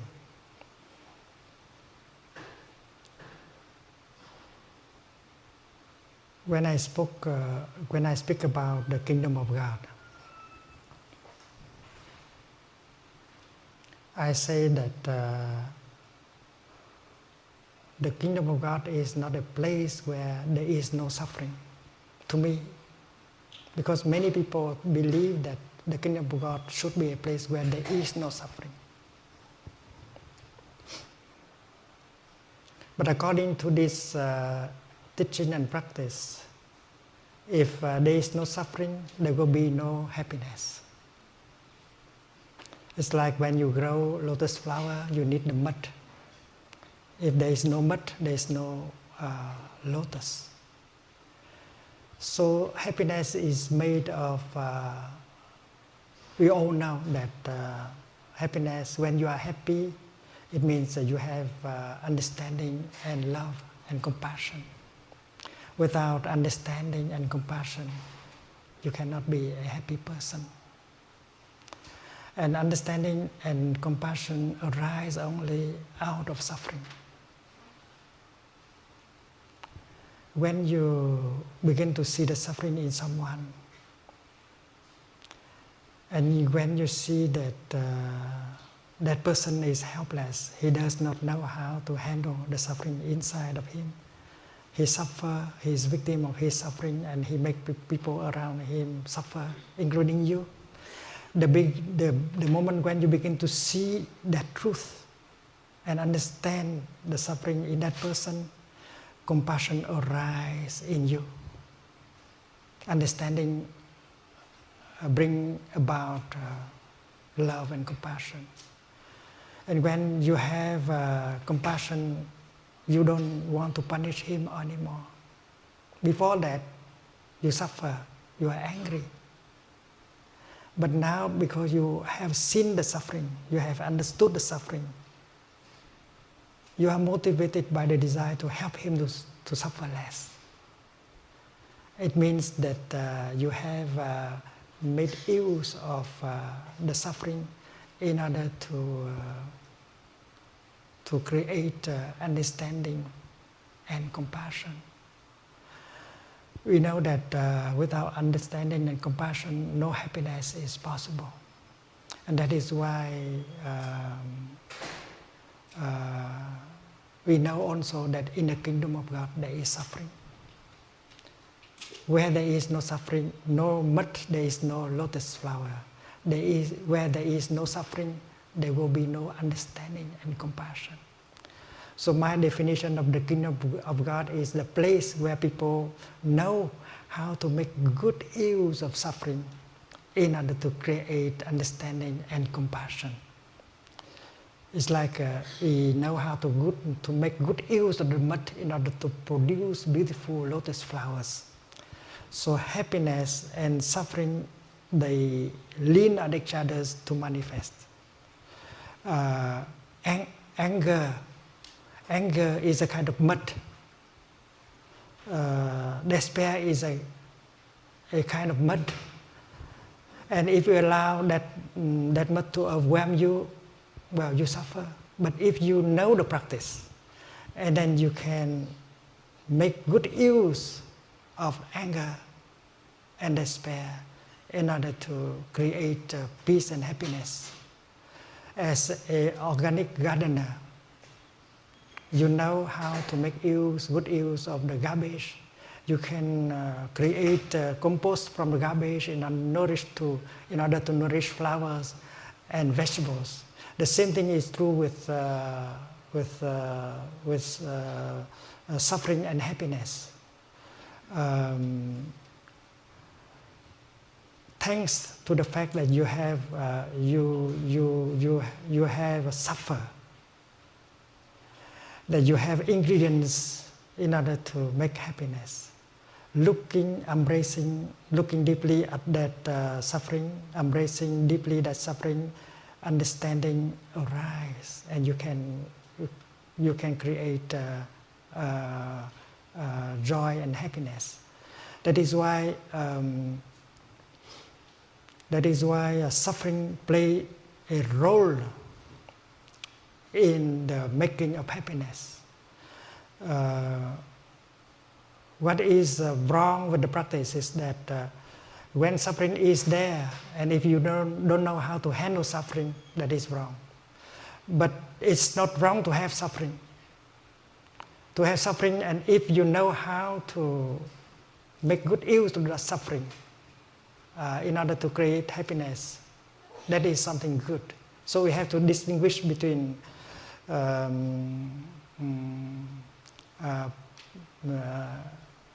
good practice and bad practice. If it is normal that a human being has craving, has anger, has frustration, worries. But if that human being knows the practice of mindfulness, he or she will be able to make good use of that and transform it into something else like peace and understanding. So without suffering, without having anger and sadness and despair, how could you create peace, happiness, and non-fear? So it's like the left and the right. If the left is not there, the right cannot be there. And if politically you are on the left, you should not try to make the right disappear, because if the right disappear, you disappear at the same time. So we should have that non-dualistic way of looking at things. It is because you have anger, you have despair, you have suffering, that you have a chance to transform them into something better, peace, happiness, and love.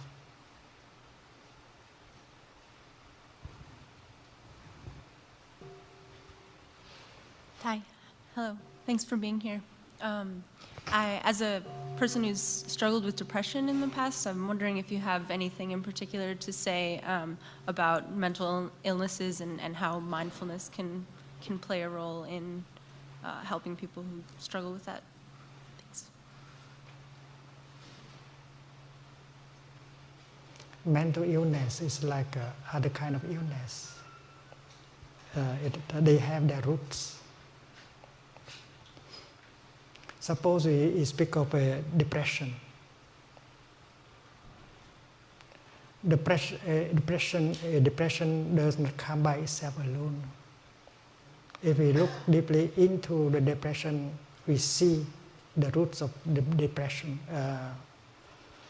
The Buddha said that nothing can survive without food. Your love, no matter how beautiful your love is, and if you don't know how to nourish your love, to feed your love, it will turn to be something else later on, like hate and anger. So love needs food. Suffering also, your depression also needs food in order to be alive. We have lived in such a way, we have consumed in such a way that make depression possible in the present moment. The way we live our daily life in the last 6 months, for instance, the kind of nutriment we have got, like fear, anger, despair, and we do not know how to handle these. We have allowed them to be accumulated for a long time. That is why the depression has become a reality. The Buddha said that what has come to be there, if you know how to look deeply and to identify the source of food, the source of nutriment that has brought it in. After you have seen the roots and the source of nutriment of what has come to be, you already begin on your path of transformation and healing. Because if you know how to identify the kind of nutriment that have brought your depression, you know how to cut that source of nutriments. And if you stop consuming that kind of nutriment, you deprive your depression of food, and your depression will have to die in a few weeks or in a few months.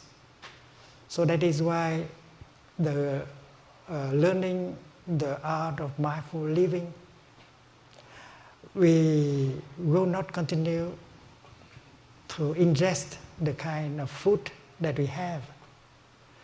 The Buddha spoke about 4 kinds of nutriments: edible food, sense impressions, the kind of food that you consume not by the mouth, but by eyes, ear, and mind. There are many toxic things that we consume in our daily life. And the 3rd kind of food is volition.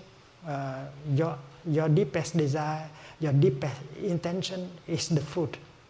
And also the 4th kind of nutriment, which is collective consciousness. If you live in a place where there is a collective energy of fear, anger, craving, hate, you consume.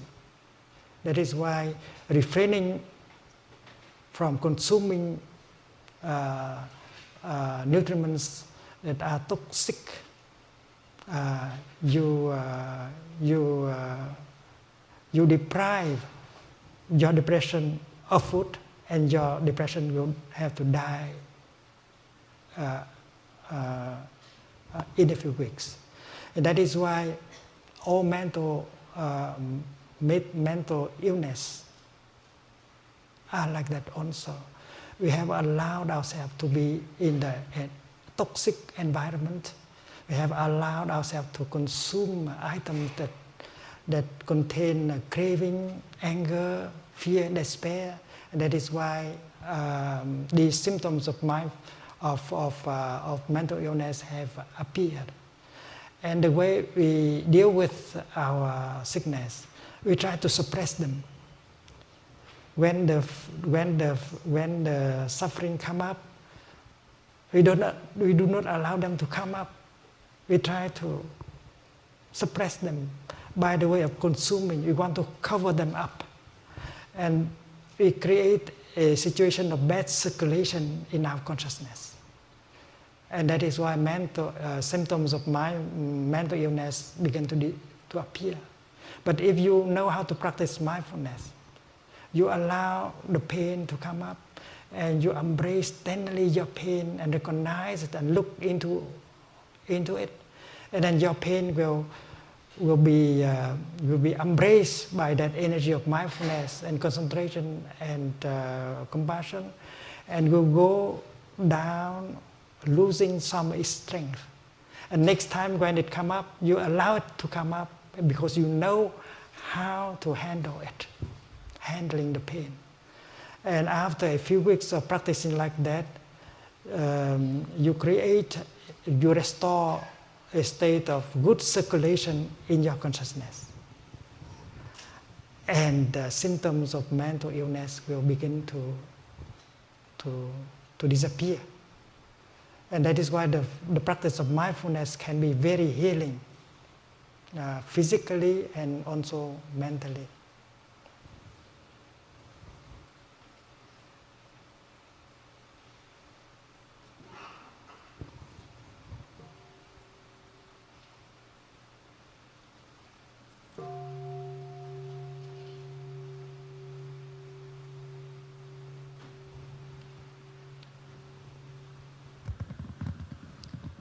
Thank you so much for coming and reminding us how easy it can be to be happy and peaceful and loving.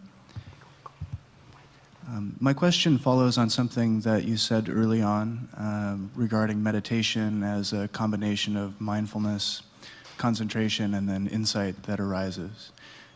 My question is about the insight. Having achieved an insight through meditation, does one expend effort to act on that insight, or does one simply hold the insight in mind and allow this natural circulation that you speak of to transform the mind?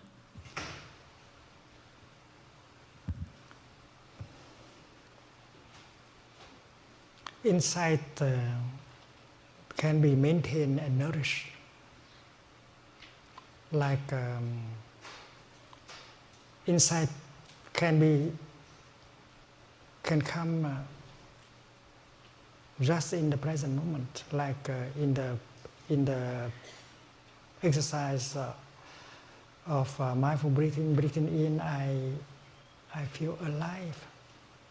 So you touch the insight that you are alive, and to be alive is a miracle. And that is why when you breathe out, you can enjoy, you can be happy, you can celebrate the fact that you are alive. But the practice of concentration can keep the insight alive. And if the insight is alive, happiness continues to be. If you allow the insight to go away, your happiness may go away also. It's like the insight of interbeing. A father looking deeply into his son, see that he is fully present in every cell of his son. And if the son looks into himself, he can see that in every cell of his body, his father is fully present. And he got the insight of father and son into are. You cannot remove father from son. You cannot remove son from father. That is the insight of interbeing. And when the insight of interbeing between son and father is alive, anger is impossible. Because when you get angry at your father, you get angry at yourself. You are a continuation of your father. If there is a young man who say that, I hate my father, I don't want to have anything to do with that person, it means that that young man does not have the insight of interbeing. He does not know that his father is in him, and it is impossible to remove his father from him. If he's removed the father from him, he is no longer there. And if that insight is in him, he knows that he has to reconcile with his father in him. Because to say that I do not want to have anything to do with that person is nonsense, because you are his continuation, you are him. How can you say that you do not have anything to do with him? To say that means you do not have the insight of interbeing. And the insight of interbeing not only liberate you from suffering, but it show you the way to behave in order for harmony, for love, for happiness to be possible.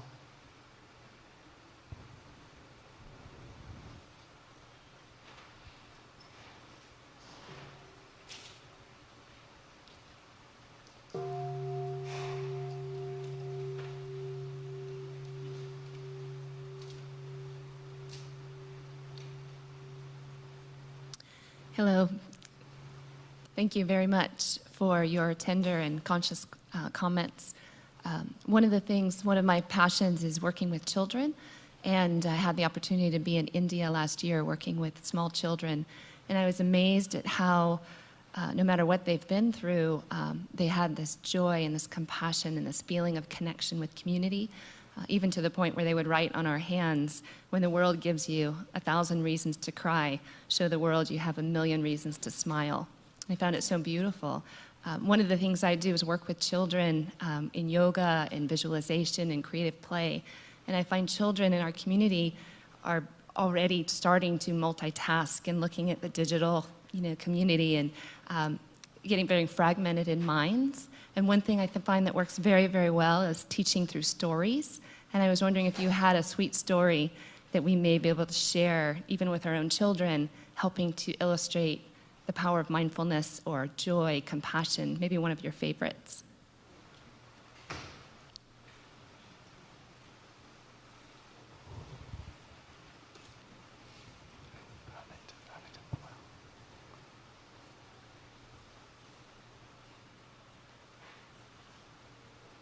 When I was small, I saw the drawing of a Buddha on the cover of a Buddhist magazine. The Buddha was sitting on the grass, very peaceful, very happy. And I wished I can be someone like him, because around me people are nervous, unhappy. So the first time when my school organized a outing, climbing a mountain, I was very excited because we learned that there was a hermit practicing on the mountain in order to become a Buddha. I had not seen a hermit before, so I was very enthusiastic climbing. And we were organized in groups of 5 boys and 5 girls. And many hundreds of us were climbing the mountain. We did not know how to practice walking meditation. We tried to climb as quickly as possible. And half the way, we drank all our water. We were very thirsty when we come up to the top of the mountain. And the worst thing is that I learned that the hermit was not there. Perhaps he had heard that 500 children are coming. It's not quite enough for him, so he had hidden himself somewhere in the mountain. So when we were given the order to display our picnic and eat, I alone venture into the wood, hoping that I can see the hermit. And I hear the sound of water dripping, and I follow, and I discover a very beautiful natural well. The water was very limpid, and you know that I was very thirsty. I'm so happy, I knelt down and cup the water and drink. And suddenly a thought came to me. I believe that the hermit has transformed himself into a well. so that I can have a private audience with him. And when you are small and when you have read many fairy tales, you believe things like that. And after I have drunk the water, I feel so peaceful, so happy, so fulfilled, that the need that I didn't feel any desire at all. Even the desire to meet the hermit as a person. And as I was very tired, I lie down and I fell into a very deep sleep. I didn't know how many minutes I slept, but when I woke up, I didn't know where I was. It took time to remember that the other boys were waiting for me. I left the place with a lot of regret. And I had to leave my beloved well and to go down. And in my mind, there is a sentence coming up. I have drunk the most delicious water in the world. And when I were back with the other children, I did not have the intention to tell them the story that I have met the hermit in the form of a well. It sounds like if I tell them, well, I will lose something. My experience, kind of deep spiritual experience, I wanted to keep by myself, to keep it long. And later on, when I grew up, I had the hope that everyone I meet will have a chance to meet his hermit also in their lifetime. Maybe you have met your hermit, but you have not recognized him. Your hermit might not be a well, but might be a rock, or a tree, or a child, or a mountain. But once you have got the hermit, you know where to go. And you begin your spiritual life that can help you to overcome difficulties and find peace. And that is one of the stories I like to tell children who come to Plum Village and to practice.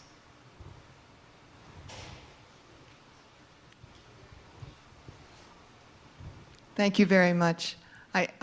We're really enjoying this conversation, but I'm afraid we're running very late and we can't walk in the dark. As enlightened as we are, I don't think we can walk in the dark.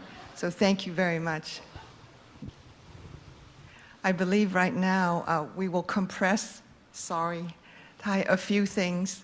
Some monastics want to talk to us about one of your initiatives, and the Wake Up initiative. And I invite you to do that. And then we hear you have some gifts for us. We have some gifts for you. And then maybe a 5-minute break. Please gather back here for instructions from Thai on the walking meditation. All right, 5 minutes. So, and meanwhile, we will hear about the Wake Up initiative. Thank you.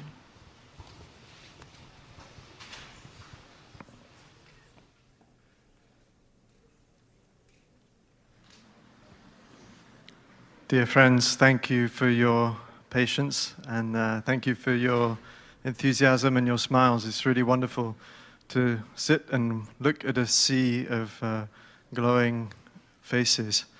I think we all feel very at home here. So we wanted to share with you a little bit about something that came about 3 years ago.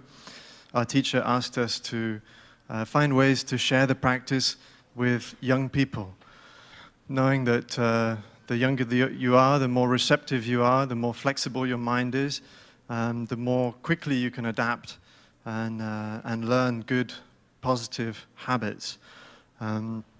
So we didn't do anything.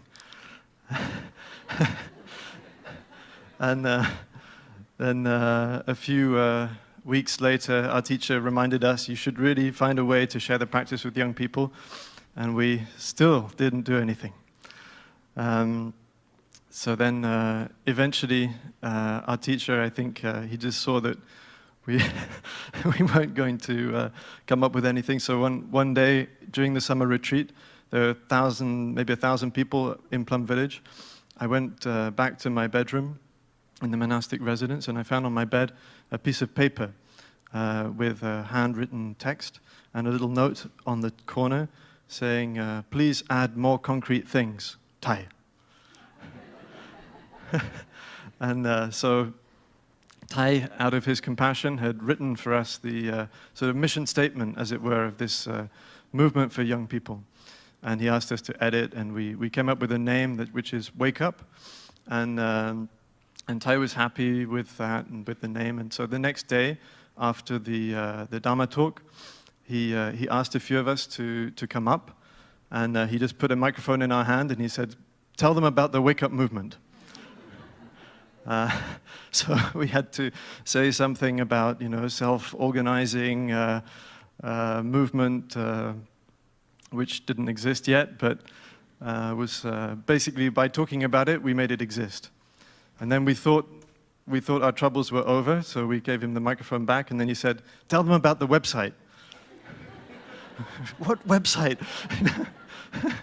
There was no website, but pretty soon there had to be a website. So you can visit that if you like. I don't know what happens if you put Wake Up into Google, but you probably won't find our website. But if you go to wkup.org, you will find a website with this practice, but shared in a way which is accessible, we hope, to young people. And we found that very quickly we've had a very, very positive response because we have, I think, as you've all experienced, this incredible suite of tools to address the suffering of modern life.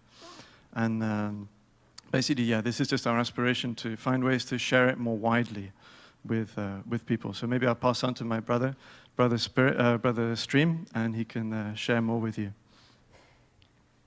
Yeah.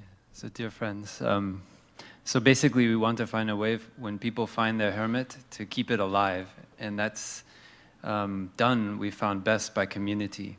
So we try to create spaces for young people to come to, and then have them run it themselves. So we hope something like this can happen at Google, that you can come together. We know that Meng and many others have created wonderful spaces already where mindfulness can come in to your lives here at Google. We're looking for ways to put it out there. One of the ways we're doing it is by going to college campuses. We've gone to the UK this spring, to Cambridge, Oxford, Leeds, a bunch of universities, and brought the practice right there into the spaces where the students are. And we do mindful eating, everything we're going to do today. And this fall, we're doing a tour in the US, in the Northeast. So we've been invited to Harvard, Dartmouth, Columbia, a bunch of places, Georgetown. We're also going into detention centers and prisons where young people, teenagers, people in their 20s for various reasons are in jail, but we want to bring this practice to them so they can have something that they can do to transform their being, their way of being. We look at Wake Up as a grassroots movement. Yeah, it's inspired by Thai, but it's inspired by the Buddha, but it's available for everyone. So the practice like total relaxation that we will learn later on today has been very popular with young people. We've had flash mob meditation sessions in London, and they're becoming like little wildfires growing everywhere, yeah, of peace and calm in a way that people can relate. Yeah, they can see that young people are doing something. It's not violent, it's not aggressive, but it's actually transforming themselves inside. So any way that you guys feel inspired to help here at Google, we're really open to hearing how what ways we can extend this. We know that some people here know how to build websites, maybe.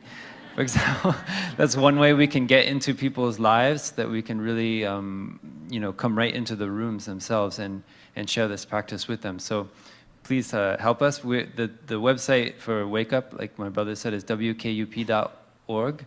There's a US site for that will be tracking the tour that will happen from October 20th till November 10th. and that's us.wkup.org. So please check it out and write to us if you have any ideas. We're very open. We want to make this grow as big as possible. So thank you for your support.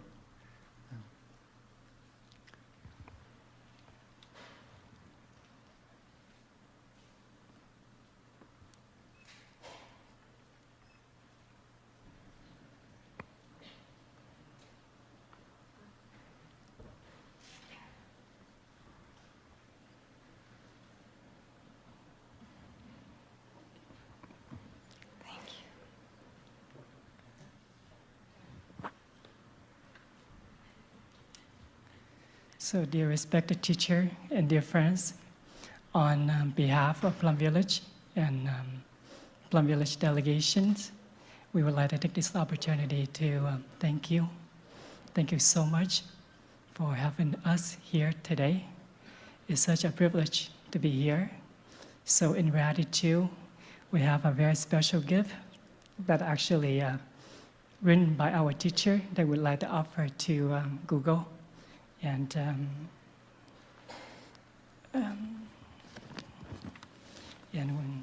we would like to offer us to Olivia on behalf of Google, so please accept this present. I do, thank you. And, oh, I'm sorry.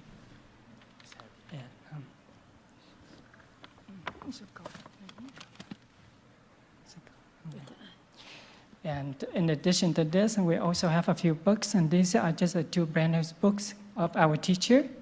The title is Peace is Every Breath. It's a meditation for busy people. So we thought it's probably suitable for you. So, so here it is. So, Thank you so much. would you like to open it to see what it is? Should I open it? Sure. Okay.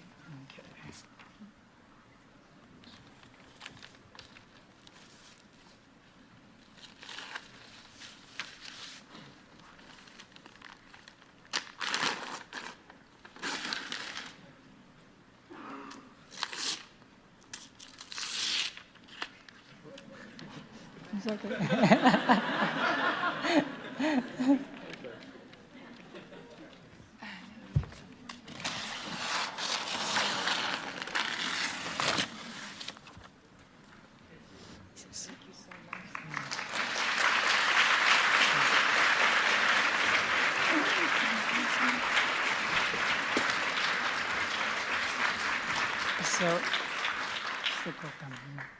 So in addition, we also have a few gifts for the organizers. So first, we would like to offer this to Olivia. Thank you so much for helping us to organize this event. So without you, this probably is going to be, it may not happen. So thank you so much.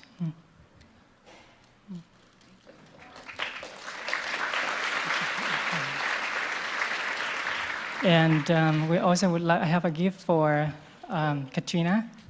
So thank you for helping to organize. And the last one that we have is for Mina. Okay, thank you, Mina. Thank you so much.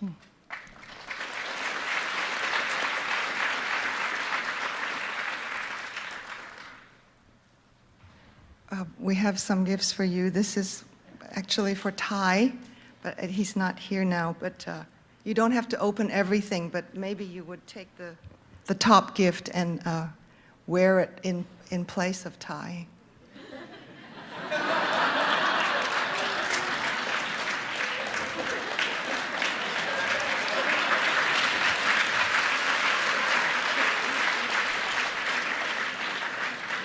So this is what a new hire at Googler wears.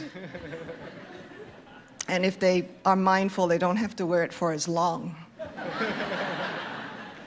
Lillian, would you come up? We have a gift for you.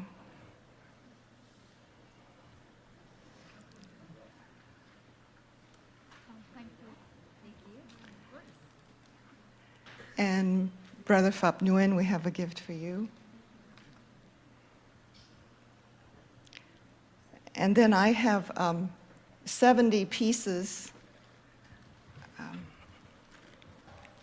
for each one of you. Maybe you would demonstrate and wear one. Thank you so much. Google Pen.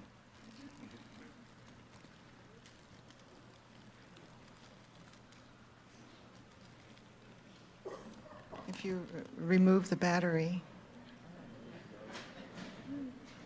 take this away. Yes. And turn it. Complicated Google gadget. I need engineering here. Anyway, it flashes. They're red, yellow, and other colored lights. Thank you so much.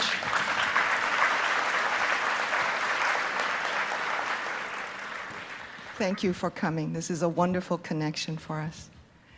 And now I think we'll give the instructions for the walking meditation. So maybe we'll come back in 5 minutes. In 5 minutes. All right, you get 5 minutes. Thank you. Thank you.